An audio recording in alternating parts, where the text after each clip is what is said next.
Once again, ladies and gentlemen, welcome to the Front Door Show, brought to you by Fort Fantastic Events. I'm your host, DJ Prieto, and we do this every day about 8 o'clock, going in a little bit early. As I tell all my audience, if this is your first time tuning in, just give you a little 411 on how we're doing this and why we do this, is that in the course of my illustrious career, I have met quite a few people. And one of the guys that I've met is Walter Moreno, DJ Diablito. How you doing, man? All right, all right, good. Well, the reason why we're having this interview with you and like with all of my other interviewers that I've had is because people probably have seen you DJ many times in front Hmm. of and you're up there for an hour or 2 hours, and people in the business, the people in the business might know you, but honestly, a lot of people don't know you, why you do Yes. what you did and stuff like that. So do me a favor. I'm setting up the rest of we're talking. I'm setting up the live feed on Facebook and then the watch party. But do me a favor and introduce yourself and kind of just tell people who you are. All right. My name is Walter Moreno. I was born here in Chicago, Illinois, in the South Side. I am a promoter. As DJ, I started, DJing recently. It's for me, it's like a little hobby. I always loved DJing. To be a DJ since I was young. But I never got the chance. But now I'm I'm really like focusing focus on becoming a DJ. Not a good DJ or a well known DJ. It's just a DJ that you know people that friends that I know will you know hope these All right, so you mentioned about being a promoter. Let's talk about kind of in the beginning. I've known you for quite a long time. almost 20 Um, years I think. I've been yeah, 20 years. exactly. And And I knew you from the was it Palladium Club PM yes, days? Is yes, that Club PN. Yes, that's where we all actually we met. And yeah, actually it was about 20 years ago when we met. I actually became a promoter. Well, not a promoter in the beginning. I started working in La Justicia with Samado Taraum, who's it's a rock band. I remember one time they just called me. It's like, hey, we need somebody, for Friday nights. We need somebody who could to be the roadie, help us with the sound. So I technically just started right there at La Justicia, and I was more involved in the rock en español. I loved the rock en español, and I got a chance to meet a lot of work with live bands, with the rock bands here, the local bands, and from there it was just awesome, working with the bands, with the other promoters, especially at La Justicia, the way I was taught how to be a promoter in there. I gotta give thanks to the Amaro brothers, Ruben Amaro, Hugo Amaro, Arturo Amaro, and of course the owners, Julio and Alisa, who they opened the door for us, So for me, it's like that's where started, working with the rock bands. You know, so what year was this that you started I doing? started there like around this time. I think it was around May or June in 2001. Okay. Is and then from there it was just kept on going, to Uh, the and for me that was a good experience, because I love music. I since I was a kid I always loved music.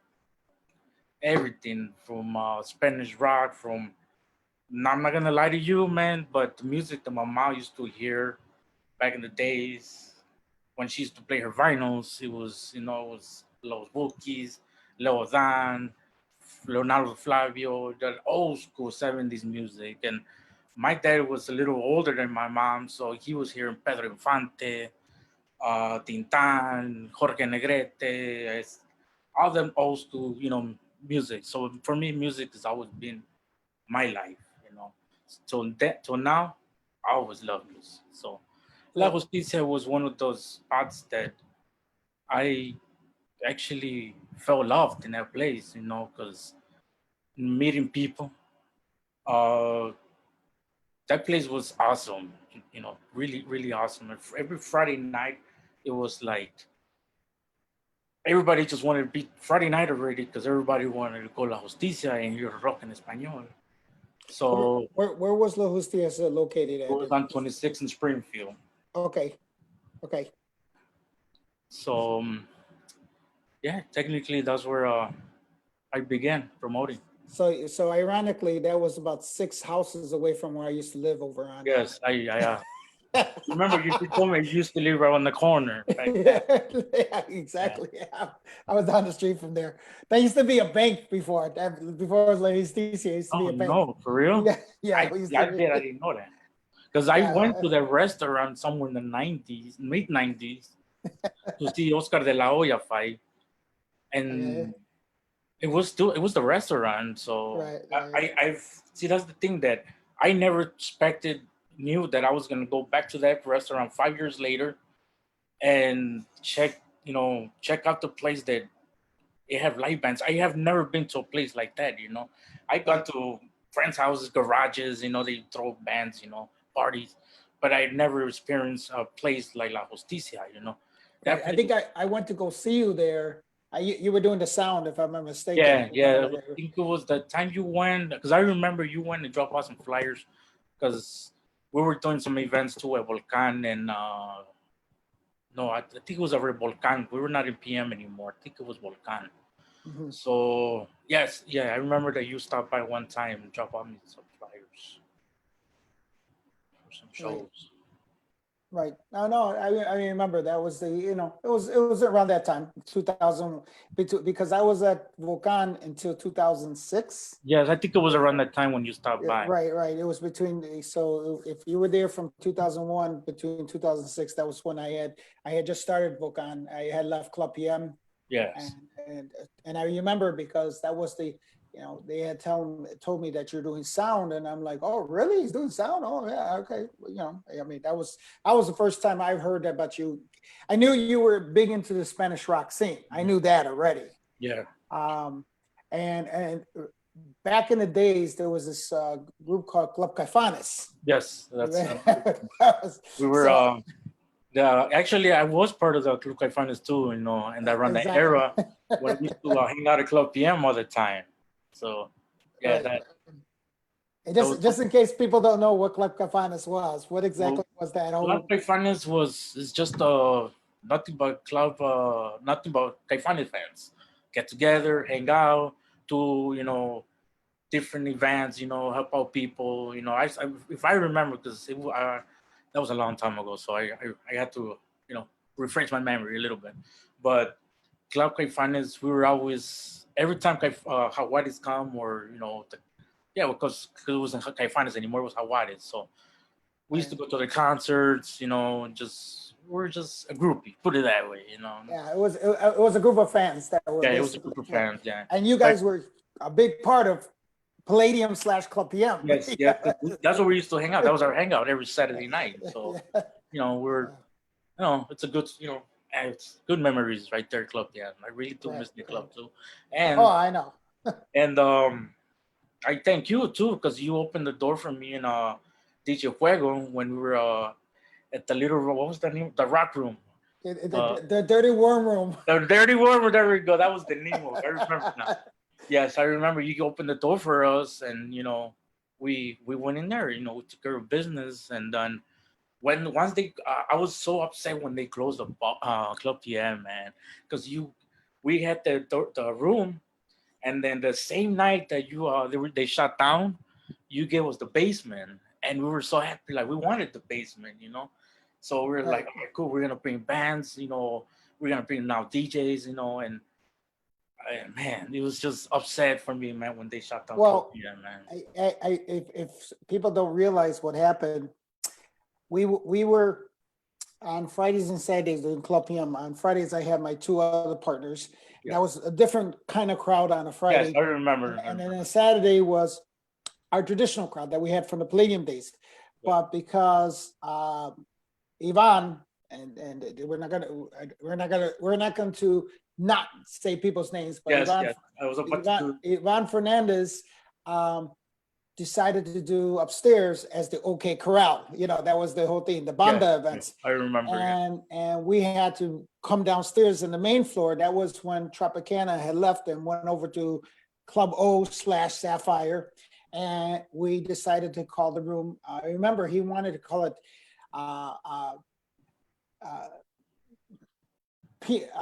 there were different names, but I remember it was like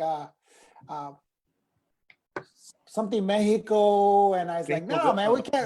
No, Yeah, something like that. He wanted to call it some names. I said, man, we can't be calling it just Mexico, whatever, because you know we might want to do other things and just Latin music here, you know. So that was when I came up with a name called Club PM, because it was Pirámide in Mexico or something like that. It was something like that. And I was says, you know, why don't we just do a PM? It's a nightclub, PM, night, you know, and that was kind of why. And then we were subjected for that one room, and we knew that there was the people who love Spanish rock. So, and then we had the basement as well. So we had the basement, we had the main room and the basement. And I decided to do, and I'm looking at the rooms and the way to set up, and there was, when you walked in, as you walked in to your right, there was a restaurant that was there. Already. Oh, yes, I remember the restaurant. Right, restaurant. And then to the left was a bar area there, which ended up being the dirty worm room.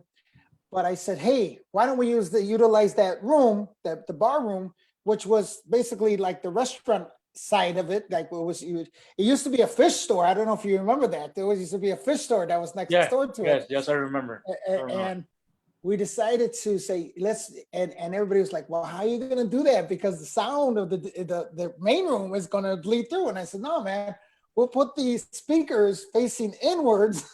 So if you're inside the room there, you don't hear the other room, you know, and obviously Spanish rock, you know, it's loud music and stuff like that. And that's where, you know, we had Fuego there and doing the rock bands and stuff like that. So I remember I utilized my Alex Perez, you know, because he's the DJ in the main floor. And I said, no, man, you got to be able to play both rooms because, you know. I remember DJ Matador joined us too, you know. Yeah, exactly. Matador. So that was the whole, you know, and I remember I think that's where you started. You did some sound there. You had your sound. Actually, we were using Fuego sound. So, but he's the one who asked me to help him out with the sound because he was focusing himself more in playing the music for the crowd. Right. And you know, and I really had the experience with the sound with the bands because I knew the bands already. So I told him, you know, you'll take care of the music, I'll take care of the sound. So don't worry about it, and we'll work together. And you know, it worked out perfect. And that's how I remember that dirty worm room. And it was successful. I mean, my God, it was very successful. And for a little room that it was, I mean, let's be honest here, there was like 60 people, 70 people you could fit there. It was packed in there. Oh, yeah, it was really. I remember one time, it wasn't us. Before there was another promoter. I forgot what promoter did. I think they were doing some festival, and they asked you to have, I think, like 10 bands in there. 10 or about, I think about 10 bands. I remember you guys closed the back, you know, the entrance. You guys put I think it was a big curtain. That place was so crowded. There was at least 150 people on that side. The way I saw it, it was so crowded that the bartender, what was his name? I was just Chaparro, what was his name? What was his name? Oh man, I forgot his name. Well, we used to call him Chaparro, man. Yes. And he was so nervous. Like I've been here working in this bar, but I have never seen a lot of people like this. I was like, it was awesome, dude. You know, and the guy and the Bravo brothers and everybody else knows about his killer shots. Of course, man. I not just the shots, the drinks, especially the Long Islands. Yeah. Everybody used to grab these Long Islands, and man, 3-4, you were already boss. I mean, you were already like. Well, I remember us doing the cucarachas. Is that what they was called? Yeah, the shots the cucarachas. Where we used to, you know, if you know about shots and that, it was fun times, man. We used to have So great times, because I guess it was, in comparison to like clubs today, in comparison, it was a lot of camaraderie, a lot of friendships, a lot of drinking, a lot of, there weren't fights or anything like that. There were no, there was no bullshit that went on in the club. And it was just everybody. And I remember, because Maribel was the head of, she was I guess, the president of Club Finance. And I remember she was always like, oh, thank you, Prieto, for, doing this for us and stuff like that, because I showed a lot of love to the Spanish rock crowd. I did. I showed a lot of love because of all the stuff I did with the Palladium, used to the theme nights. I remember we did the Lele thing, and we did all the, the Spanish rock, and, and Alex Perez, obviously DJ Dracula, was a big part of that too, because, I didn't know Spanish rock like that. Mm-hmm. Remember, I got into the Latin music / the Spanish music, but because I just followed, asked advice. Oh, what do you think of this? How do you think this will work and stuff like that? And obviously Fuego, thank God he did his tryouts, and he got, he was more into the Spanish rock. Mm-hmm. And I remember that was the whole thing about the, Orlando. He was always trying to be very, very, like, this is how we're going to do the Spanish rock room. And I think he's the one that created that name, the Dirty Worm Room. I think he's the one that, and I remember it was like, why the Dirty Worm Room? But he's like, that worm in the tequila, Oh, okay. Dirty worm. So people kind of knew that it was that whole, like, I said, okay. So when we left over to Volcan, that was the whole thing, because we went from Club, because it was almost like from night and day. I mean, it was like literally, this is closing down, Volcan's opening up. I think we didn't even skip a beat. I think it was just like next weekend we moved to Volcan. Yeah, we went to Volcan. We started the show. We kept the show going on. Right, and then but that changed the dynamics of it, because in Volcan, it was a smaller room that was downstairs in the basement and stuff like that. And then we have the other room which the reggaeton and the bachata was like. I was upstairs, the right. level, yeah. Right, it was a different, and then the main room, which was, so I remember that. So I think that was why you guys were doing Fridays, because I think it was in that era. I remember we were doing Fridays and Saturdays, but we were trying to do the same thing, keep Fridays different than Saturdays. And we wanted, so I think there was no Spanish rock room and a Friday night there at Volcan. I think it was Saturday night. We had right, it was only Saturday. So that's why you guys were doing Justicias. I think that's what. Yeah, I was doing Justicia on Friday nights, so right. Saturdays we were doing Volcan. Right. That's kind of what I remember. Yeah. I'm not sure. I want to say that it was because we were trying to do it not completely the same thing on a Friday and Saturday, because the success of Friday and Saturday over at Club Yum, we recognize that we can't be doing the same thing Friday and Saturday. We got to do something completely different, And when I think it was when I was found out about the Justicia, I said, yeah, man, that's fine. That's not going to pick you at us, because look at Volcan could hold 1,000 people. Mm-hmm. Justicia is not going to hold 1,000 people. It wasn't, so for me, it was like, okay, you know what, that's something better for me, because we're going to do marketing over there, and people are going to come over here on Saturday and win a bigger night on a Saturday night. So that's the way I looked at it. So you did Justicia 2001 until about how 2006. 2006. Okay. And then, but you're still doing only sound, right? Is that what you're doing? Well, I started working sound with Ruben and Hugo in the beginning when I started, because they were the main guys. So once the years passed, I was they're on tour with them. They were everywhere they play. I was there. Okay. So Hugo was already getting married. Well, I don't know if he got married. I'm not gonna say nothing, but he had kids, so he moved on. It was time for him to move on. So he left La Justicia. He left his brother in charge, Ruben. Ruben. So I kept working with Ruben for a few years. Then I took a break from La Justicia, and then he kept on going. And then he quit. Well, not quit, but he took a break too. And he left it to Frosty. I don't know if you remember Frosty David. Yes. They were the drummer and the guitar player. So they took over for a while, and I guess they were already like, Diablo, take over. So I was like, all right, I'll come back, and from there it just like maybe I was there for like a whole year, but the economy kind of messed everything up for all of us, So Justicia was going down. We were short on customers. We didn't have a lot of crowd anymore. You know, it was the economy affected big time on that time for us. Right, right. Because But it also didn't Spanish rock kind of slow down a little bit in the nightclubs per se. You mean in the nightclubs? Yeah, yeah. Well, Or was it live music or live Spanish rock bands? it was Kinda just local bands. It was local Right, bands. right. But Right. there was other spots. We had Ranchito, we had Los Casos around that time when I started. Ranchito kept on going, and we had to play home too, and we had another other events places. We had like 10 Doors too with you know it started a little bit like in 2010. Crowbar. No, not Crowbar. What's the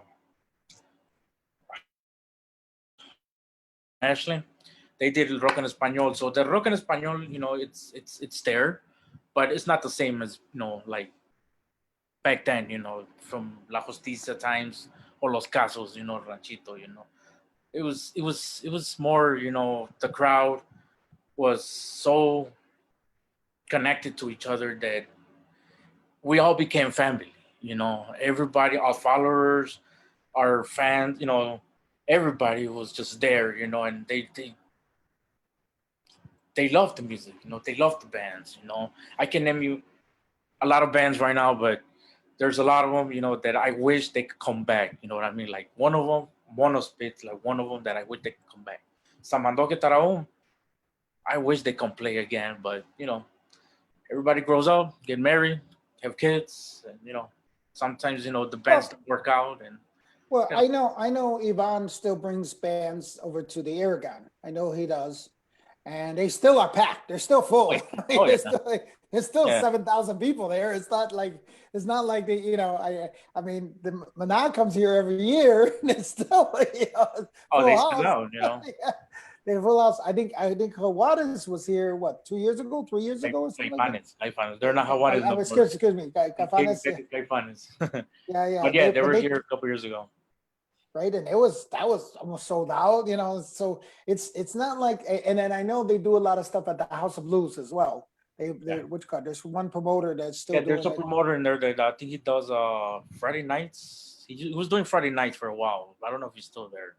Right. But uh House of Blues, well, they had the room downstairs, I think, and they had local bands playing there too. They had I think it was more like ska music. Right. I remember because I saw some flyers about it, but I stopped working with the local bands like around a few years ago.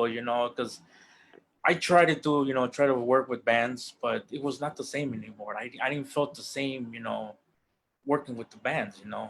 I wish I can bring the old bands from back in La Justicia. All these bands right now. Some of them are good. I'm not gonna judge them. Some are good. Some are need a little more practice. But I wish So them luck. I wish them luck, man. well, so with you, I so when did you start DJing, or what did that become part of the? Well, there it goes. I actually started working with well, not working. I started helping out Conrad from Trudar. Okay. Actually, that's where I started. Like, okay, let me change the scene from rock en español to the new wave industry. So I was helping him out, and I actually learned something from learned stuff from him. He taught me a couple stuff. He met me. He introduced me to DJs. He introduced me to a crowd, his crowd. So I actually started. I was helping him out. So that was like from right there. I was like, all right, let me try. And then I went. A couple years ago, I went on my own. So I did couple shows here and there, couple events with some DJs, and you know Um, for me it's kind of hard, because too much competition, and um, how can I say this? It's a little hard, to do a little promotion, who that for myself, like my experience, that I don't have that much experience of doing a lot, like because you've been doing this for a long time, you know, so you're already known really well. Me, I'm barely getting there, but I want to, you know, step out more, learn a little bit more and keep promoting, just keep promoting. The DJ, I see like little hobby, I love music. I will do it, but for my thing right now is just focusing, doing a little bit more promotion right now. Well, I know the last time I seen some of the marketing promotion you've been doing was at Bar 10. Yeah, Bartan did a little couple events at Xavier's. Okay. Let me see, where did I do? I did one at Studio 31 a couple years ago. Okay. I was also actually, and I was also working with a couple more promoters doing festivals like Classic Crow from Bad Boy Entertainment, or no wait, Bad Dance Entertainment. Sorry about that. You'll probably tell me something later about it. Not good. Um, yeah, actually, I started working with him, because he's been doing festivals, the Taco and Tamale Fest. So Right. he invited me to help him out, with that with those 3 days, I think. So that's basically what I wanted to, just keep promoting. Well, I guess that's where I was just going to talk about that, where I think that's where uh, it found a new home. I guess the Spanish rock scene in the festivals, the Ruda Yeah, Fest, and all these festivals. The one on 18th Street and the one in Pilsen. Um, I think that it seems to be where the market, because I'm gonna, because I like I said, I'm 10 years your senior. I can honestly think that people that are in their 40s, and that's where they're comfortable going into festivals and hearing the live bands and the Spanish rock bands, and yeah, seems to be the click now where they're at when it comes to the Spanish rock scene, because I guess at this age they don't want to be inside a nightclub. They rather be outside, and kind of like festival kind of. yeah, because it's a bit, the because of the weather. They just want to enjoy the weather. Well, Like, that got messed up this year. oh yeah, it did. Because I was actually planning and was hoping to get a stage at the Pilsen Fest. I talked to the promoters who were involved, and I asked them, "Hey, can think I can have a stage? Do my own my own shows, And they were like, "Well, send us your background and everything, your history, and we'll see what happens." So I was hoping for this year, to get a stage at the Pilsen Fest, but Yeah. this coronavirus just messed everything up, man. And Well, yeah, that was gonna say that, but it put a kibosh on a lot of things. yeah, And trust me, and talking to people that do festivals and people talking about this Corona thing is put a damper into everybody. And then to have weather like this for like we're having right now, yes, even beautiful weather. even the 4th of July is gonna be like it's not gonna be it's not Well, gonna. there's no 4th of July downtown, so you can forget about Yeah, that.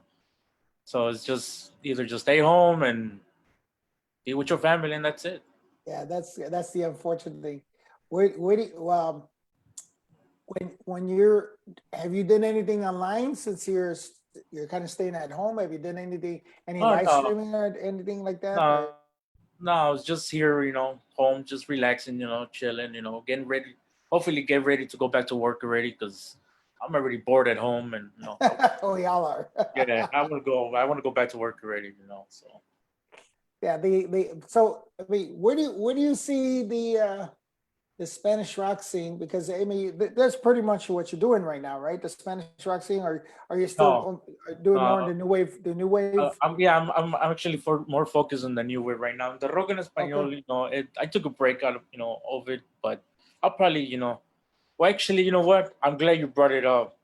I was actually this morning at La Justicia. I went to eat breakfast. So I was talking to the owner, and we're planning to have a reunion, a Justicia reunion. So hopefully next year it'll come through. So Well, that'd be a cool place to do a reunion because I know yeah, a lot of people would love to see that. yes, and That would, I before the coronavirus, I had spoken to some old school bands already, and I had okay. mentioned them that I was planning to do a reunion in La Justicia. So they were like, "Yeah, just let us know when." So I was thinking about, I was hoping to do it on September, on the Independence Day weekend. So man, after this, it went down. I Yeah, know, I know. We can all hope for the opening up. But I mean, like you said, you went to Justicia for breakfast. Is that yeah, breakfast you had there? yeah. It's for Um, was that outdoors or did you have it? Was it indoors? No, they put just like they were only reserved a couple of tables for people to sit. Okay, The distance, from it won't be, so we want to be together. So that's the way they have it. So that was kind of cool. But they did have the outdoors, but I think they only do it on the weekends, if I'm not right. mistaken, because we were hoping to sit outside today, but I seen the way they had the chairs, the tables, like, oh, well, just sit right here. It's just sit. Right, So, right. So but I I got a mean, chance to talk to the owner, to it's Julio, the and same owner, right? The same same, owner, same yeah, owner. yeah. So So yeah, he that's was telling me, things that he's been going through right now with the wrestler, and then he said that he saved the place. He saved the place, so he, he he's gonna pull through, man. He's gonna pull through. well, good. I mean, that's not the story for a lot of restaurants here because a No, lot of and even if they open up now, and I was just talking to somebody, and it's going to be unfortunate that some people are going to be open and probably try to do this for a month and a half, and they're probably going to not follow through because it's just not enough business.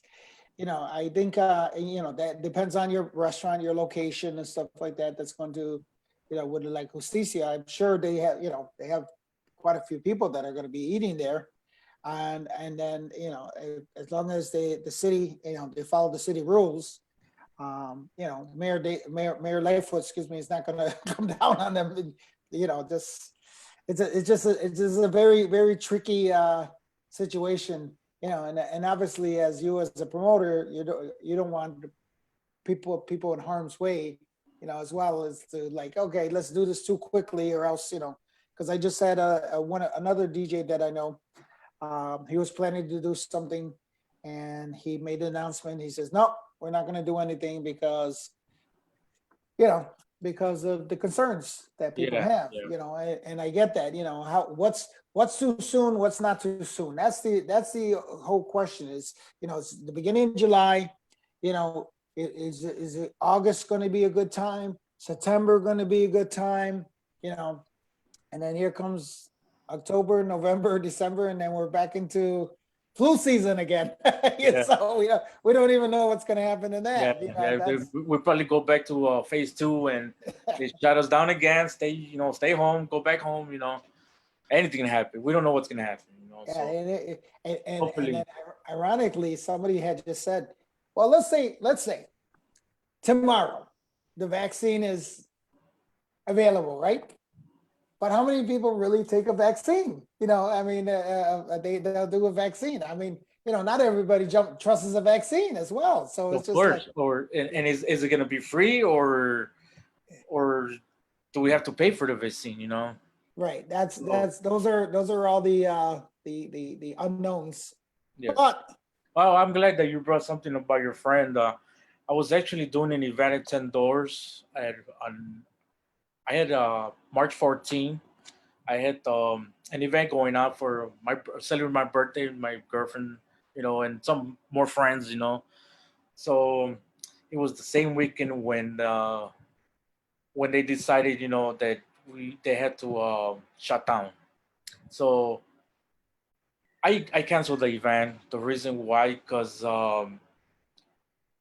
if anybody, one person goes in there and gets everybody sick, that's gonna be on my. I didn't want that in my conscience. You know what I mean? I'm Right. gonna have my family there, my girlfriend's family, my friends, my DJ friends. So I I just canceled it, man. But it was a good lineup. I had like 10 DJs. I had Gino Rock and Romo for that night. I'm glad he accepted my invitation to DJ that day. I had um, Beto Rosales. I had Classic Crow, um, DJ Jazz, Luis Segura, the Riot Crew, the DJs.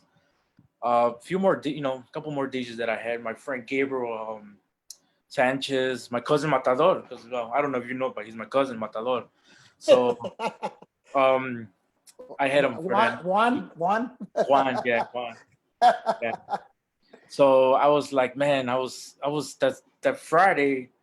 I was still thinking about it, like, man, if I do it, everybody's gonna come, and we already had like planned 350 people, in there going because I had 10 birthday parties on my side, and what's this guy's name? Tom from what's the Lunar Entertainment is it called? Or Tom, you the one that sells shirts. Yeah, Tom Garcia. Yeah, Tom Garcia. I'm sorry, Tom. I forgot your last name. Terrific, Tom. Terrific. There you go. Terrific, Tom. I'm sorry, man.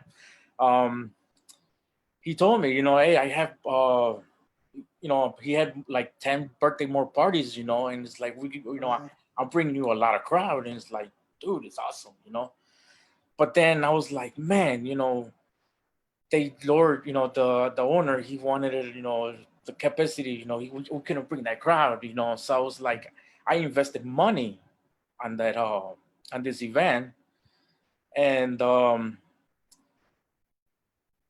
was like, man, this is wrong. I'm gonna lose out.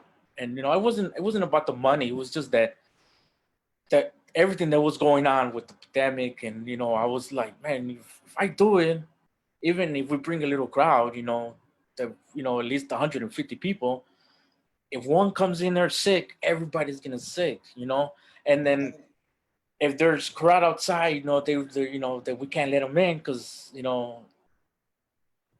owner, you say no, just I mean, it was just my mind was going somewhere, I was like, man, I was focusing and I was not depending, but I was looking forward for this event because it was gonna be my first event, with Gino Rock and Romo, because Gino Rock and Romo was one of my favorite DJs, from back in the days, I've been following that guy. I heard his music since his mixes since the longest. So Right. I was so, when I asked him, hey man, trying to do an event here, for my, my birthday, my girl's birthday. So I asked him, hey, you think you can DJ, And he said, yeah. And I was like so happy, man, so happy.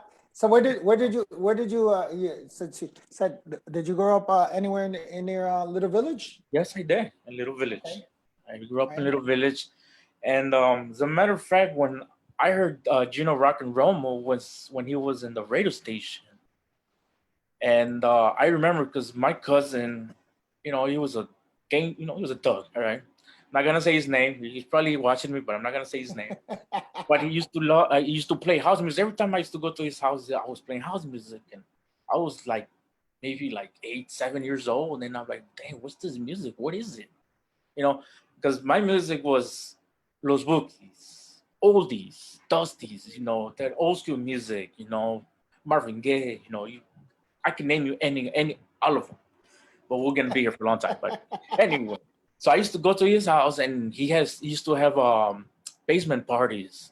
So he used to have his boys, and he had a DJ. So when I used to go visit them for the birthday parties, whatever, I remember like house music, and then I was like, damn, that sounds awesome. I like the beat and everything. So then I was like doing my research, like where can I hear this music? So once I started going, like I went to Disco Mall, everybody had the CD, so I was like, all right, look, house music, let me check it out. And I remember the first CD that I bought. I think it was, man, it was the Hot Mix 5. I think it was Mario Diaz, the first CD that I mean tape that I had of house music, and it was from there I fell in love with house music. House music is just incredible, man. It's just music. And in Chicago, forget about it. Just forget. Well, I mean, especially because this is where a lot of the tracks were created from Yeah, Chicago, yeah, the jazz yeah, music and stuff like that. That's where, I think in there's very few interviewers that I've had that there isn't a link to house music and stuff like that. Because here I'm involved in the salsa market, and I was just talking to the owners of the Salsa Congress, and and we talked about house music and how it's instrumental to that aspect of it. And one of the guys that who's big in the salsa scene, his name is Andy Cruz. He was part of the old Los Jóvenes de Swing. And one of the things we talked about was when he used to practice, do his practicing when he was a kid. Um, they're having dance performances, and there was two house music, and he grew up in that house scene as well. And I think just like you, everybody kind of grew up, we yeah, we we we loved the music what we did, but just like me, I started in house music, and what did I do? I went into the Latin music and stuff like that. But I started, and kind of everybody that seems to be the common thread that we all, as a kid, especially in Little Village, oh and yeah, of course. Louis Seguero says, the same thing. It's amazing how many people out of Little Village, La Villita, that how many people came out of there Yeah, as a DJ producer. I mean, you name it. There's so many. I think every other house there was a DJ born or something like that. It was like or somebody in music industry, and it's just and more so probably because that was the part of like you said, your cousin was a little thug and stuff like that, yeah. but you fell in love with the music, and I think we made a choice as a younger kid. We love music, or we love the game banging aspect of it, and the people who love the gaming aspect probably didn't survive long enough to accomplish something. But we who love music, we obviously went in our directions and stuff like Well, that. I So actually went to the street life for a little bit, but I really didn't like it. It wasn't my thing. So I I, think we all, and I tell people, like, I remember when I was 13 years old, I was hanging out with my cousins, and they were all like, and hanging out with the cool guys in the neighborhood, yeah, yeah, right? And they were the cool guys because guess what? They had the girls, and we kind of looked up to them. We're like, oh yeah, I want to be with them. I want to do what they want to do. And then we seen like, no, they're problems. There's problems. Hey, you know what? And then they would do things, and we would be like my cousins and I, we were like, nah, that's not what we want to do. We don't want to do that. We do. I think we all had that experience. from 10 to 14 years old.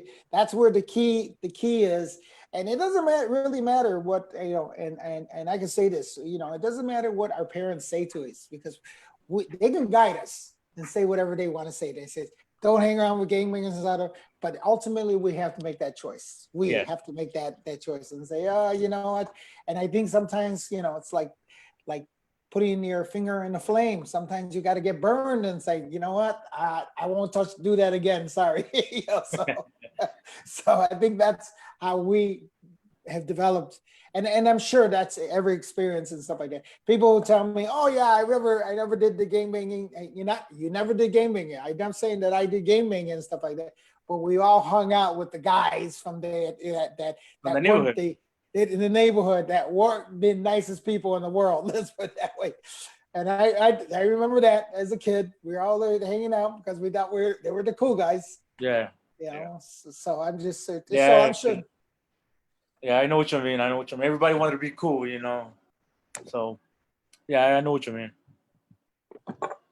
So I mean, I guess that's where where we're going to see where this whole thing happens now, because I'm sure let's see. Let's see. I'm looking at people who are commenting and stuff like that. So just I'm, like I'm not even looking. I'm gonna wait till the uh, show's over. I know Victor Salazar, as well, and a couple of the guys, Juan Ortiz, the guys. Yeah, that's Juan Ortiz, the guys. Yes, I So worked with those guys too. With Victor, Dinamico. When he was one of my house DJs for a while too. Like 10 doors right. for a while. So you know, Dinamico is he's a good DJ right there. He's one of my favorite DJs from Club PM. I remember he was with you working at Club PM. Was it Club? No, was it 720 or Club PM? Oh, well, Club PM. He was at both actually, but I On mean, both, right? but you knew him from Club PM. Yeah, I As remember him from Club PM. he was part of Los Cuatro Yeah, Fantásticos, and with then we Sombra, Eddie. I remember all of them.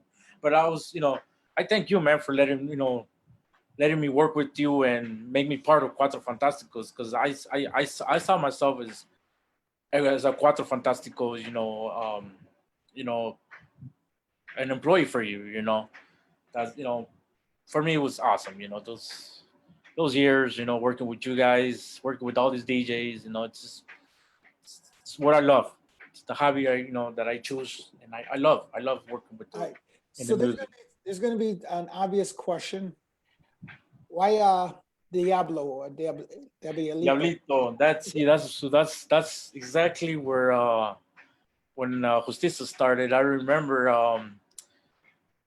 Hugo. I was talking, Hugo Amaro's the one that's like, you should, just take Diablito, man, because they all had nicknames like him. Hugo Amaro, his name was La Bestia. His brother Ruben had Tarumara.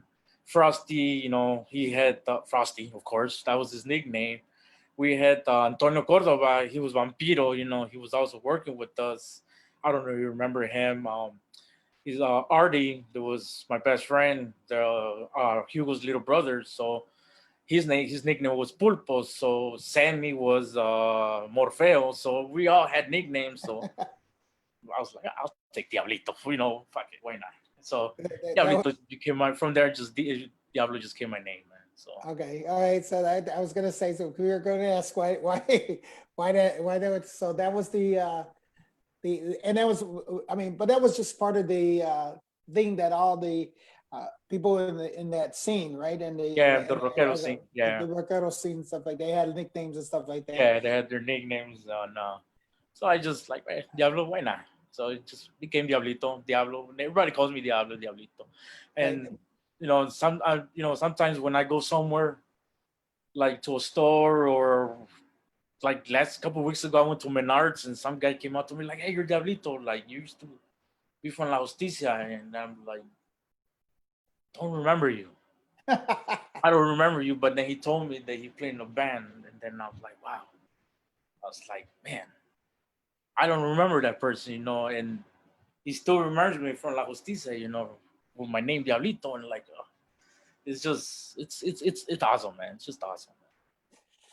Well, I mean, I was gonna say that was the part of the culture and stuff like that. We all had nicknames. I think that was everybody that had nicknames and stuff like that, because I Yeah, remember, you know, well, obviously DJ Prieto, what we had, but there was, Fantasma and Dracula and yeah, Matador. Matador. And it was like all You those had guys. Sombras. You had Sombra too. Uh, Eclipse. Eclipse. Yeah, here goes Eclipse. Yeah, yeah. So everybody had nicknames. So Yeah, that was I part got of stuck the. with Diablo. So Yeah. Well, but the other thing is that there was another DJ Diablo.